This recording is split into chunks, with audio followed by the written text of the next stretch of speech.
ఏదో ఒక అద్భుతం కంపల్సరీ కావాలి, లేకపోతే కష్టం. భోజనం పెట్టినా, మంచి బట్టలు ఇచ్చినా అక్కడితో ఆగిపోం. ఇంకా ఏదో కావాలి, ఇంకా ఏదో కావాలి. కానీ క్రీస్తులో అద్భుతము చూసిన తరువాత దేవుని అద్భుతాలను చులకనగా చూసి వెళ్ళిపోయేటువంటి వారు చాలా శ్రమలు పాలవుతారు. అద్భుతాలు చూస్తారు, కానీ ఏంటంటే ఇంకేదో ఎక్స్పెక్ట్ చేస్తారు. దేవుడు ఏమంటాడంటే, నువ్వు అడిగింది ఇస్తాను, కానీ నువ్వు చేస్తానన్నటువంటి కమిట్మెంట్, నువ్వు నాకు చేయవలసినటువంటి, నా నిమిత్తము నువ్వు చేయవలసినటువంటి పనులు అవి ఏవైతే ఉన్నాయో అవి నువ్వు చేసి నీకు కావలసింది పొందుకోమని చెప్తాడు. నీకు కావలసిన అవసరాలన్నీ ఆయన ఇస్తున్నాడు. నువ్వేమడిగావు? నువ్వు ఎక్స్ట్రాడినరీ థింగ్స్ అడిగావు. అంటే ఏంటి? నీ వల్ల కానటువంటివి లేదా అసాధారణమైనవి అడిగావు. దేవుడు అవి కూడా ఇస్తున్నాడు. ఆయనకు అసాధ్యమైనది ఏది లేదు. కానీ మనం ఏమంటామంటే, అది నువ్వు నాకు ఇచ్చేయి. దేవుడు ఏమంటాడంటే, అది ఇస్తాను, but there is a condition. ఏ అద్భుతానికైనా దేవుడు ఒక చక్కని కండిషన్ని ఫుల్ఫిల్ చేసేటువంటి ప్రయత్నం చేస్తాడు. ఏ అద్భుతమైనా సరే, నీకు అద్భుతం చేయకుండా ఉండలేడు ఆయన. నువ్వు కండిషన్ ఫుల్ఫిల్ చేస్తే చాలు. ఆ కండిషన్ ఒకటే, నీ విశ్వాసం. నువ్వు ఎక్కడైనా ఎప్పుడైనా సరే విశ్వాసాన్ని నువ్వు చూపగలిగినప్పుడు నువ్వు ఆ విశ్వాసమును బట్టి ఎటువంటి కార్యము నువ్వు చూడదలుచుకున్నా అది నువ్వు చూడగలవు. If you are losing your faith, you are losing your hope. నీ విశ్వాసం పోయిందనుకోండి, నీకున్నటువంటి నిరీక్షణ కూడా పోతుంది. ఇంకా దేవుడు చేయలేడులే అని ఆ పక్కన ఈ పక్కన దిక్కులు చూస్తూ ఉంటాం. సో మనము దేవుని వాక్యం అనేటువంటి భోజనం చేయడానికి వచ్చాం కదండి. ఆత్మ సంబంధమైనటువంటి సంఘ సహవాసము అని అంటే జనరల్గా మనకి ఆది అపోస్తలుల దగ్గర నుంచి చెప్పినటువంటి బోధ ఏంటంటే, మీరు రొట్టె విరుచుట యందు విసుగక ఎడతెగక మీరు కలుసుకుంటూ ఉండండి అని చెప్పారు. ఆదిమ అపోస్తలుల దగ్గర నుంచి రొట్టె విరవటము, ద్రాక్షారసము పానము చేయటం అనేటువంటిది సంఘములో ఉన్నటువంటి వ్యక్తులు, సంఘ సభ్యులు ఆ రొట్టెలో పాలిభాగస్తులుగా ఉండాలి అని వాళ్ళు ఒక చక్కని ఆజ్ఞ ఇచ్చారు. దానికి వారు చెప్పినటువంటి ఒక చక్కని ఆలోచన ఏంటంటే, మీ కలయిక 10 కాలాల పాటు ఉండాలి. మీ కలయిక యుగ యుగాలు దేవునితో ఉండాలి. దాని కొరకు ఆ ప్రాక్టీస్ ఇక్కడ చేయండి. అక్కడికి ఆయనకి వెళ్ళిన తర్వాత ఆయన కూడా మన కొరకు మెల్కీసెదెకు క్రమము చప్పున రొట్టె ద్రాక్ష రసము ఎలాగైతే అబ్రహాము దగ్గరికి తేబడ్డాయో అలాగే మనము పరలోకమునకు వెళ్ళిన తరువాత దేవునితో కలిసి మనము విందు ఆరగించవలసినటువంటి వ్యక్తులమై ఉన్నాం. మన సిద్ధపాటు ఏమిటి? దేవుని యొక్క శరీరము, రక్తమును మనకి వాక్యమునకు సాదృశ్యముగానే కనపడుతున్నాయి. ఆయన చేసినటువంటి నిబంధన మనకి ఎలా కనపడుతుంది? ఆయన ఇచ్చినటువంటి వాక్యాలన్నిటి యొక్క సారాంశం ఏంటి? నేను ఎన్ని కార్యములైనా నీ కొరకు చేయగలిగను. నీవు నా కొరకు నిలపవలసినటువంటి విశ్వాసము మాత్రము నిలుపుకోవటానికి నేను ఇచ్చినటువంటి వాక్యమును ధ్యానం చేయి. 4 సువార్తల్లో ఏం చెప్తున్నారండి? అద్భుతాలే కదా, దేవుడు చేసిన కార్యాలే కదా. సో ఆయన యొక్క రాకడ, ఆయన యొక్క ముగింపు, ఆయన పరిశుద్ధాత్మను పంపటం, ఈ మధ్యలో చేసినటువంటి అద్భుతాలు, వీటి యొక్క ఉద్దేశం ఏంటి? నిన్ను బలపరచటానికే. నువ్వు విశ్వాసంలో జారిపోవటం సహజంగా జరిగేటువంటి విషయాలే. ఒక కష్టం వచ్చింది, దేవుని మీద డౌట్. ఒక శ్రమ వచ్చింది, వెంటనే దేవుని మీద డౌట్. ఇవన్నీ ఎందుకు వస్తున్నాయి? నీ చుట్టుప్రక్కల ఉన్నటువంటి ఇప్పటికే స్థిరపరచబడినటువంటి దురాత్మ సమూహములో నిన్ను పడద్రోసేటువంటి ప్రయత్నం చేస్తున్నాయి. దేవుని వాక్యం ఏం చేస్తుంది? ఇప్పుడు ఎన్ని అద్భుతాలు చదివారు మీరు? అవన్నీ అద్భుతాలే కదా. కానీ మనం ఏమంటామంటే, ఏమండి మీరు బిర్యానీ తిని మమ్మల్ని రుచి అడిగితే మాకేం తెలుస్తుంది? అది మరి మీరు కూడా చూడాలిగా అద్భుతాలు. కానీ దేవుడు ఏమంటున్నాడు? విశ్వాసమును బట్టి అద్భుతం చూస్తావు. విశ్వాసాన్ని బట్టి ఎంత గొప్ప అద్భుతమైనా నువ్వు నీ జీవితంలో చూడగలవు. దేవుడు ఈ మందిరము పూర్తయిన తర్వాత నేను మందిరం గురించి ప్రార్థన చేస్తున్నప్పుడు ఆయన నాకేం చెప్పాడంటే, ఇదిగో ఈ మందిరాన్ని కట్టడము ద్వారా నీలో నేను ఒక విశ్వాసాన్ని స్థిరపరిచాను. ఆ విశ్వాస స్థాయి దిగజారి నువ్వు విశ్వాసాన్ని కోల్పోయే పరిస్థితి నీ జీవితంలో రాకూడదని చెప్పాడు. నీకు ఒక బెంచ్ మార్క్ పెట్టేశాను. జనరల్గా మన విశ్వాసం 100 రూపాయలకు కూడా ఒక్కొక్కసారి పడిపోదు. కానీ దేవుడు ఏం చెప్పాడంటే, నిన్ను ఒక స్థాయిలో పెట్టాను. అంటే నీ విశ్వాసాన్ని ఆయన కొంచెం కొంచెం పెంచుతూ ఉంటాడు. నువ్వు ఏ స్థాయికి రావాలంటే కొండను పెకలించగలిగేటువంటి స్థాయికి రావాలి. చిన్న చిన్న వాటికే మనము దేవుని పైన ఆధారపడకుండా మనము రకరకాలైనటువంటి ప్రయత్నాలు చేస్తూ ఉంటాం. సొంత ప్రయత్నాలు దేవుని దగ్గర పని చేయవు. దేవుని వాక్యమే మన దగ్గర పని చేయాలి. దేవుని వాక్యమును బట్టి నువ్వు ఆలోచన చేయాలి. నీ సొంత ఆలోచన చేసి పోగొట్టుకున్న తర్వాత లేదా దేవుని దగ్గరకు వచ్చి ఏడవటం వల్ల ప్రయోజనం లేదు. 1 తెస్సలోనిక పత్రిక 5వ అధ్యాయము 23-24 వచనాలు.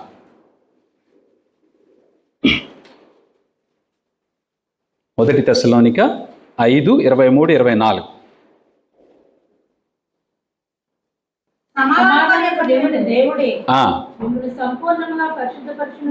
మిమ్మును సంపూర్ణముగా పరిశుద్ధపరచబడునుగాక. మీ ఆత్మయు జీవమును శరీరమును మన ప్రభు అయిన యేసుక్రీస్తు రాకడయందు నిందారహితముగాను సంపూర్ణముగాను ఉండునట్లు కాపాడునుగాక. మిమ్మును పిలిచిన వాడు నమ్మకమైన వాడు గనుక అలాగు చేయును. హల్లెలూయా, హల్లెలూయా. దేవుని వాక్యం ఏమని మాట్లాడుతుందంటే, నీవు బురదలో పడొచ్చావని తెలుసు ఆయనకి, నీవు లోకంలో కలిసిపోతున్నావని తెలుసు ఆయనకి. కానీ నిన్ను పిలిచిన వాడు, హల్లెలూయా, హల్లెలూయా, నువ్వు బురదలో పొర్లాడొచ్చినా ఆయన రక్తముతో నిన్ను మరలా కడుగుతాడు. హల్లెలూయా, హల్లెలూయా. నిన్ను అందులో ఉండటానికి అవకాశం లేకుండా నీ మనస్సాక్షిని వెలిగించి మరలా నీవు ఆ పాపము నుండి బయటికి రావటానికి నీ లోపల ఆసక్తిని కలగజేస్తాడు. అందుకే వాక్యం ఏమని మాట్లాడుతుంది? దేవుడు మిమ్మును సంపూర్ణముగా పరిశుద్ధపరచునుగాక. హల్లెలూయా, హల్లెలూయా. సంపూర్ణమైనటువంటి పరిశుద్ధత అంటే ఏమిటో తెలుసా అండి మీకు? ఇక పౌలు చెప్తాడు కదా, నాకు ఇక లోకం మీద ఆశ లేదు. మరి ఏమిటి నీకు ఆశ? నేను మరణిస్తే ఆయనతో ఉండాలా, జీవిస్తే దేవుని పని నిమిత్తం ఇక్కడ బతకాలి. హల్లెలూయా, హల్లెలూయా. ఆ సంపూర్ణతలోనికి దేవుడు మిమ్మల్ని తీసుకురావటానికి ఆశపడుతున్నాడు. నువ్వు ఎందుకైనా వచ్చావు, నువ్వు ఇక్కడికి నువ్వు ఎందుకు వచ్చావో నీకు తెలుసు. కానీ దేవుడు నిన్ను ఎందుకు పిలిచాడు అనంటే, నిన్ను సంపూర్ణముగా పరిశుద్ధపరచడానికి పిలిచాడు. ఇక నీ మీద కల్మషం అనేటువంటిది ఉండదు, నీ మీద ఎటువంటి పాపం అంటుకొని ఉండదు. ఇక నువ్వు సంపూర్ణముగా దేవుని నిత్య రాజ్యమునకు అర్హత సంపాదించేంత వరకు ఇక్కడ నిన్ను ఇరుకు పెట్టినా, ఇబ్బందులలో పెట్టినా, వేదన గురి చేసినా, నిన్ను పరిపూర్ణమైనటువంటి పరిశుద్ధునిగా మార్చుకోవటానికే ఆయన నిన్ను పిలిచాడు. కాబట్టి ఆయన పని పూర్తి చేసేంత వరకు నువ్వు ఎన్ని శ్రమలైనా అనుభవించవలసి వస్తూనే ఉంటుంది. దానికి కారణం దేవుడు అంటారా? సంపూర్ణతలోకి రావటానికి నువ్వు ఒప్పుకోవు. నీ శరీరము నిన్నేం చేస్తుంది? దేవుని దగ్గరికి రానివ్వకుండా ఆటంకపరుస్తుంది. నీవు పాపాన్ని విడిచిపెట్టడానికి ఒప్పుకోవో, లోకాన్ని విడిచిపెట్టడానికి ఒప్పుకోవో. ఎందుకు? నీకు వాటి మీద విపరీతమైనటువంటి ఆశ. ఎందుకంటే లోకాన్ని చూస్తున్నావు, వారిని చూసావు, వీరిని చూసావు, వారందరినీ చూసిన తర్వాత నేను ఎప్పుడు అలా అవుతానో, నా బ్రతికి ఎప్పుడు మారుతుంది, ఈ ఆశతోటి నీవు దేవుడు ఆశించినటువంటి పరిపూర్ణతలోనికి రావట్లేదు. కనుక దేవుడు నిన్ను ఇంకనూ ఇరుకులో పెట్టి, ఇబ్బందులలో పెట్టి నిన్ను దేవుని వైపు తిరిగేటట్లు చేస్తాడు. ఒక్కసారి నువ్వు దేవుని యొక్క సహవాసమును గనక నువ్వు రుచి చూడగలిగితే, ఇప్పటి వరకు నువ్వు చూసిందంతా కూడా ఏంటంటే, పక్కన వాడు రుచి చూస్తే అక్కడ బిర్యానీ బాగుంటుందంట అని చెప్తున్నావు. నువ్వు రుచి చూడలేదు. దేవుని యొక్క సహవాసములో దేవుడు నిన్ను ఎలా నడిపిస్తాడో, నిన్ను ఎలా పోషిస్తాడో ఆ రుచి నువ్వు చూడాలి.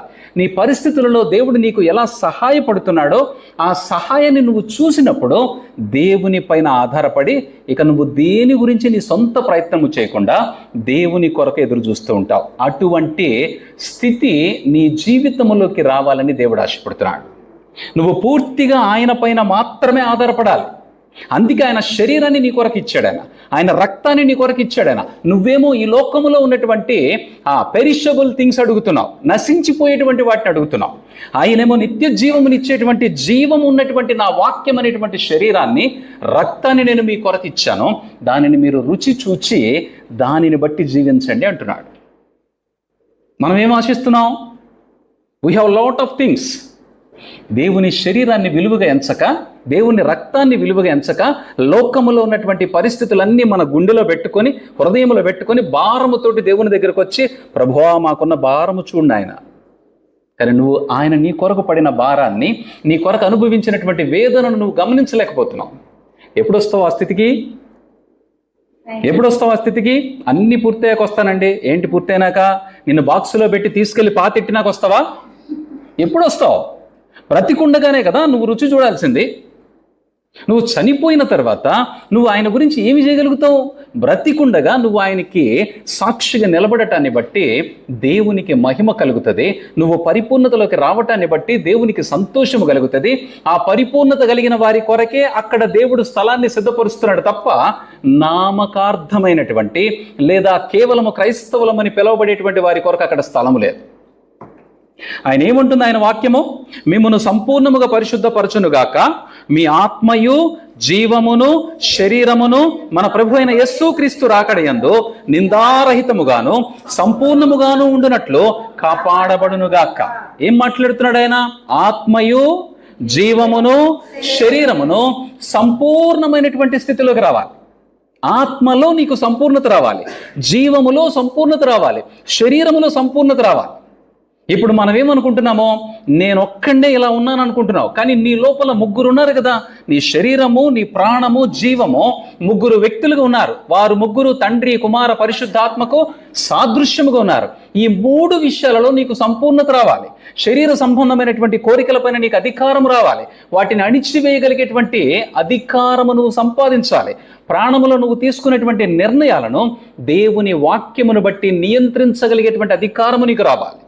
ఆత్మ విషయములో దేవుడు నీవు కోల్పోయినటువంటి సహవాసమును దేవునితో తిరిగి కలిగి, నీ ఆత్మ దేవునితో మాట్లాడగలిగేటువంటి పరిపూర్ణమైనటువంటి స్థితిలోకి వచ్చినప్పుడు నీ జీవము, ప్రాణము, నీ యొక్క శరీరము, ఆత్మ, ఈ మూడిటి విషయములో కూడా దేవుడు వాటిని నిందారహితముగా దేవుని ముందు నిన్ను ప్రత్యక్షపరచాలని ఆశపడుతున్నాడు.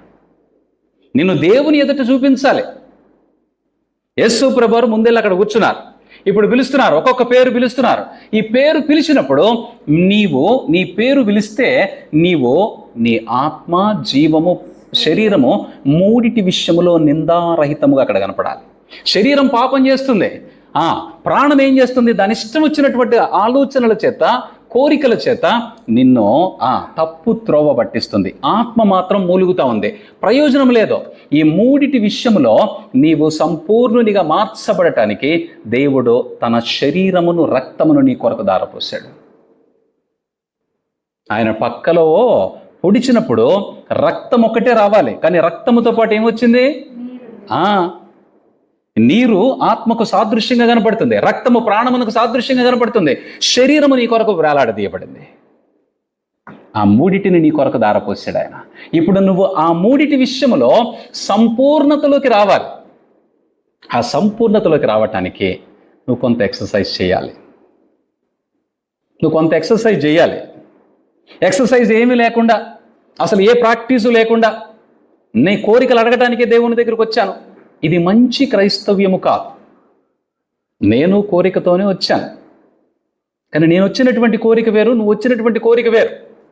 నేను ప్రాణాపాయ స్థితిలో నా కుటుంబాన్ని కాపాడుకోవడానికి, నా కొడుక్కి తల్లి కావాలని, కొడుక్కి తల్లి లేకపోతే వాడి బ్రతుకు నాశనం అవుతుందని, వాడి మీద ప్రేమతోటి ఎంత ఖర్చైనా ఈవిడ్ని బతికించుకోవాలని వచ్చాం.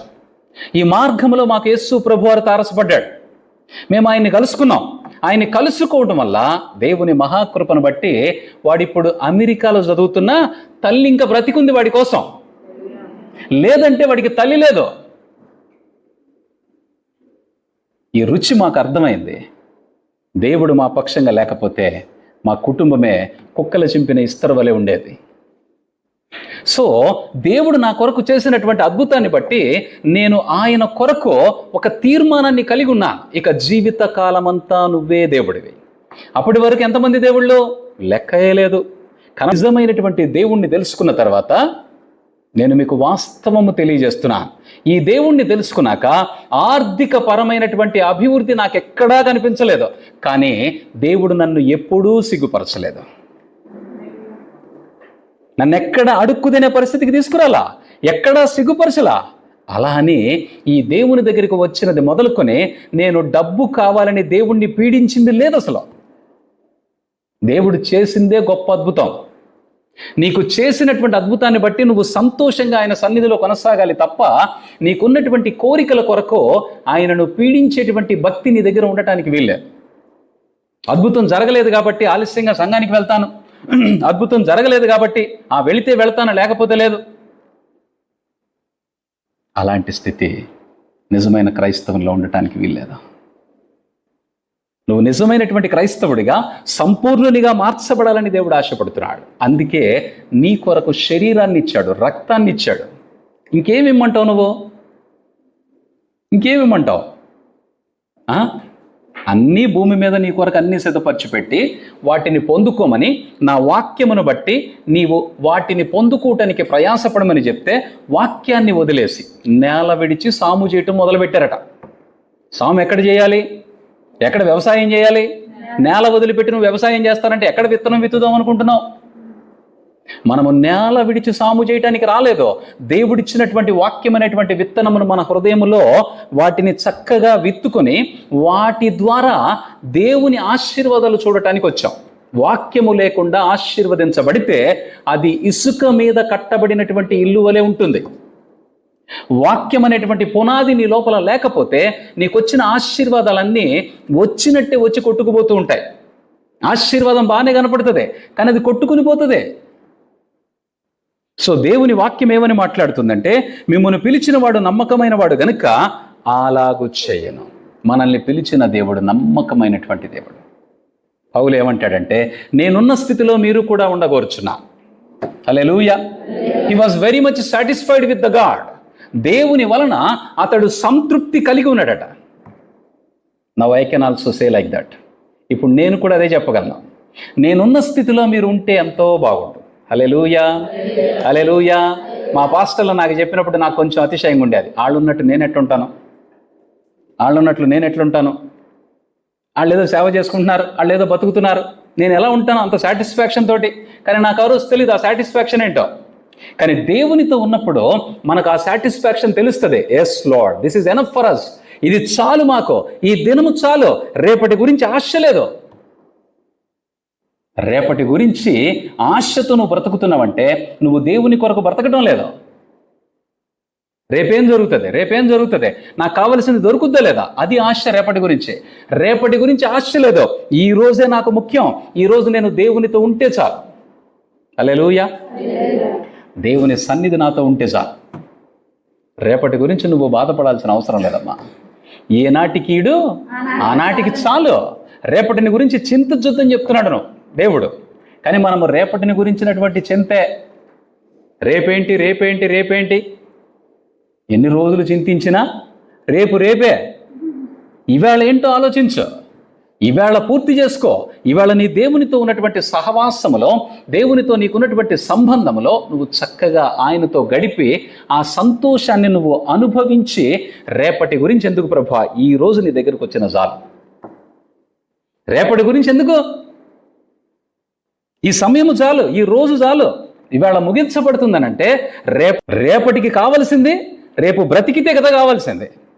ఈ రాత్రి చనిపోతే ఈ రాత్రికి సిద్ధపాటు ఉందా లేదా? ఆయన మనల్ని ఏం ఆశిస్తున్నాడంటే మనము సంపూర్ణలముగా ఆయన సన్నిధిలో కనపడాలని ఆశిస్తున్నాడు. మనము సంపూర్ణలము కావటానికి ప్రయాసపడట్లేదు, మనకున్న పరిస్థితులను సంపూర్ణము చేసుకోవడానికి ప్రయత్నం చేస్తున్నాం. ఇది దేవునికి నచ్చేటువంటి ప్రయత్నం కాదు, దేవునికి ఇష్టపడేటువంటి ప్రయత్నం కాదు అది. దేవుడు నిన్ను, నీ యొక్క ఆత్మను, నీ యొక్క జీవమును, నీ శరీరమును నిందారహితముగా దేవుని ఎదుట ప్రత్యక్షపరచాలని నీ కొరకు ఆయన తన రక్తమునిచ్చాడు. దానిని ఆశ్రయించి ఏ రోజుకి ఆ రోజు నీకున్నటువంటి నీ అతిక్రమము కావచ్చు, నీ పాపము కావచ్చు, నీ దుష్టత్వము కావచ్చు, ఆ రోజుకే దానిని నువ్వు ముగించి విడిచిపెట్టేటువంటి వ్యక్తిగా ఉండాలి. తెల్లవారేటప్పటికీ మీరు కోపపడు కానీ మీరు పాపము చేయకూడదు. ఎందుకు చెప్పాడు ఆ మాట? కోపము నీ లోపల ఉంటే ఈ రాత్రి నీ లోపల ద్వేషముతోటి నువ్వు నింపబడతావు, తెల్లవారి వాడికి హాని చేయాలనుకుంటావు. కానీ వాక్యం ఏమంటుందంటే ఈ రాత్రికి నీ కోపాన్ని నువ్వు విడిచిపెట్టాలి. అందుకే కదా నీకు రాత్రి ఆయన ఎందుకు విశ్రాంతినిస్తున్నాడు? నీకు విశ్రాంతినిచ్చేటువంటి సమయంలో నీవు సమాధానముతో ఉండమని చెప్తున్నాడు ఆయన. నీవు ఈ రోజంతా నీకున్నటువంటి పరిస్థితిని ఒకసారి లెక్క చూసుకో. ఎక్కడ దేవునికి వ్యతిరేకంగా ఉన్నావో, ఆ లెక్కలన్నింటిలో నువ్వు ఎక్కడ తప్పిపోయావో దేవుని దగ్గర క్షమాపణ అడుగు. ఆ లెక్కను సరి చేసుకోవడానికి ప్రయత్నించే. కోపాన్ని, ద్వేషాన్ని, దుష్టత్వాన్ని విడిచిపెట్టి రేపటికి దానిని క్యారీ కాకుండా, అంటే రేపటికి నీకు ఆ దుఃఖము కానీ, వేదన కానీ, ఆ యొక్క దుష్టత్వము కానీ రేపటికి నీతో పాటు కొనసాగకూడదు. ఈ రాత్రికి దాన్ని నువ్వు చంపేయాలి. దేవుని వాక్యమే నిన్ను సరైనటువంటి మార్గమందు నిలబెట్టగలుగుతుంది. వాక్యము లేకపోతే నీ ఆలోచన, నీ శరీరము నిన్ను తప్పు త్రోవబట్టిస్తుంది. సంపూర్ణులుగా, నిందారహితులుగా. హల్లెలూయా. ఆయన టార్గెట్ ఏంటి? నీ టార్గెట్ ఏంటి? దేవుడు నిన్ను ఎందుకు పిలిచాడు? ఆయన టార్గెట్ ఏంటి? నీ టార్గెట్ ఏంటి? ఆయన ఎందుకైనా పిలవండి సార్, మేము వచ్చింది మాత్రం మాకు కావలసినవన్నీ తీసుకోవడానికే. ఎన్ని ఇచ్చినా కోరికలు తీరిన కోరికలను బట్టి సంతోషము లేదో, తీరవలసినటువంటి కోరికలను బట్టి మాత్రం ఇక మనము మరణమైనంతగా బాధపడటం అన్యాయం కదండి. ఇది చేసిన దాని గురించి నీకు కృతజ్ఞత లేకపోగా జరగవలసినటువంటి వాటి గురించి దేవునిని సాధించడానికి మందిరానికి వస్తే ప్రయోజనం లేదు. సో దేవుని వాక్యం నీ విషయంలో ఒక ఖచ్చితమైనటువంటి ప్రణాళిక కలిగి ఉంది. నిన్ను సంపూర్ణునిగా మార్చాలి, నిన్ను నిందారహితునిగా చేయాలి. నువ్వు కూడా ఆ ప్రణాళిక నెరవేర్చబడటానికి నీ హృదయంలో అంగీకారము తెలిపి నిందారహితుడిగా ఉండటానికి, సంపూర్ణమైనటువంటి దేవుని జ్ఞానములను నడవటానికి నువ్వు ఒక మంచి నిర్ణయం తీసుకొని ఇప్పుడు దేవుని యొక్క బలలో నువ్వు చేయబెట్టు. ఆయన రక్తము, ఆయన శరీరము నీ కొరకు సిద్ధంగా ఉన్నాయి. నువ్వు సిద్ధపాటుతో అవి తీసుకోకపోతే నీవు రోగగ్రస్తుడు అయ్యేటువంటి ప్రమాదం ఉంది, మరణించేటువంటి అవకాశం కూడా ఉంది. దయచేసి ఆలోచన చేయండి. మన ముందు ఆయన యొక్క శరీరము, రక్తము సిద్ధపరచబడి ఉన్నాయి. ఆయన రక్తము మనకిచ్చేటువంటి ఒక గొప్ప ఆధిక్యత, మనలను సంపూర్ణులుగా పరిశుద్ధపరచటానికి ఆ రక్తము సిద్ధపరచబడింది. మన ఆత్మను, జీవమును, శరీరమును యేసుక్రీస్తు రాకడయందు నిందారహితంగా సంపూర్ణముగా ఉండినట్లు కాపాడటానికి ఆయన తన శరీరమును మన కొరకు నలగగొట్టి దానిని మనకు ఆహారముగా సిద్ధపరిచారు. మనల్ని పిలిచినవాడు నమ్మదగినవాడు గనుక ఆయన అలాగు చేయను. మనము క్రీస్తు యొక్క రక్తము చేత సంపూర్ణులము కావాలని, క్రీస్తు యొక్క రక్తము ద్వారా నిత్య జీవములో మనము నిలిచి ఉండాలని దేవుడు ఆశపడుతున్నాడు. We are made perfect through the blood of everlasting covenant. దేవుని యొక్క పరిశుద్ధ రక్తము చేత నిత్య నిబంధనలోనికి ప్రవేశించటానికి దేవుడు మనకి అవకాశమును కలగజేశాడు. యేసు తాను తన స్వరక్తము చేత ప్రజలను పరిశుద్ధపరచుటకై గవిని వెలుపుట ఆయన శ్రమ పొందెను అని వాక్యము తెలియజేస్తా ఉన్నది. మన నిమిత్తము ఆయన చెయ్యవలసినటువంటి ఆ శ్రమ కార్యమంతా జరిగించారు. ఇక నీవు పరిశుద్ధతను నీవు పొందుకున్నావు. ఆ పొందుకున్న పరిశుద్ధతను మరలా మురికి అంటకుండా కాపాడుకోవటానికి ప్రయత్నము చేయి. ఆయనైతే మనందరి పాపముల నిమిత్తము సదాకాలము నిలుచు ఒక్క బలిని అర్పించి ఆ బలి ద్వారా మనలను, ఆ ఒక్క అర్పణ చేత మనలను పరిశుద్ధపరచబడి మనము సదాకాలము సంపూర్ణముగా దేవుని యొక్క నిత్య రాజ్యములో ఉండాలని ఆయన కార్యమును జరిగించారు. దేవుని వాక్యం అంటుంది, the blood of Jesus cleanses us from all of our sins. మన ప్రతి పాపము నుండి ఆయన రక్తము మనలను కడిగింది. నీ కొరకు దేవుడిచ్చినటువంటి ఐశ్వర్యం ఏమిటో నీకు తెలియటం లేదు. దేవుడిచ్చినటువంటి ధనం ఏమిటో నీకు తెలియటం లేదు. దానిని అనుభవించటానికి నీకు మనస్సు రావటం లేదు. ఆయన రక్తము నీ కొరకు ఆయన ధనముగాను ఆశీర్వాదముగాను ఆయన అనుగ్రహించాడు. ఆ రక్తము నిన్ను పాపము నుండి విడిపించగలుగుతుంది. ఆ రక్తము నిన్ను స్వస్థపరచగలుగుతుంది. ఆ రక్తము నీకు సకల ఆశీర్వాదాలు ఇవ్వగలుగుతుంది. ఆ రక్తము నీకు కాపుదలగా ఉంటుంది. ఆ రక్తము నీకు విజయమునిస్తుంది. అటువంటి రక్తమును నిర్లక్ష్యము చేసి, ఆ రక్తము ఆయన వాక్యమే అని క్రొత్త నిబంధన ఆయన మన చేతిలో పెట్టారు. ఆ క్రొత్త నిబంధనలో ఆయన చేసిన అద్భుతములన్నీ మన విశ్వాసమును పెంపొందించటానికి ఆయన 4 సువార్తలలో కూడా ఆయన చేసినటువంటి అద్భుతాలను వివరించుకుంటూ వచ్చారు. మనం వింటున్నటువంటి మాటలను బట్టి విశ్వాసములో మనము అభివృద్ధి చెందకపోతే మనము నిత్య రాజ్యములోనికి ప్రవేశించలేము. నీకున్నటువంటి ఆశ, నీకున్నటువంటి కోరిక, శరీర సంబంధమైన, లోక సంబంధమైనటువంటి నీ ఆలోచనలన్నీ కూడా నిన్ను విశ్వాసములో ఎదగనివ్వకుండా చేస్తున్నాయి. వాటిని విడిచి నిత్యము జీవించగలిగేటువంటి, నిత్యము అనుభవించగలిగేటువంటి దేవుని యొక్క వాక్య సంబంధమైనటువంటి నిబంధనను గైకొంటూ ఆ వాక్యమును బట్టి నిత్య నిబంధనకు అనుగుణంగా నిత్య రాజ్యములో ప్రవేశించుటకు మనము ప్రయాసపడాలి. దేవుడు ఉచితంగానే నీకు కృపనిచ్చాడు. ఉచితముగానే నీకు పాప క్షమాపణ కలగజేశాడు. అయితే నీ మరణకాలమందు ఆ ఉచితముగా ఇవ్వబడినటువంటి వాటిని నువ్వు కాపాడుకోలేకపోతే నీవు నిశ్చయముగా జీవ గ్రంథములో నుండి నీ పేరు తొలగించబడుతుంది. నీవు నిశ్చయముగా నిత్య నరకమునకు చేర్చబడతావు.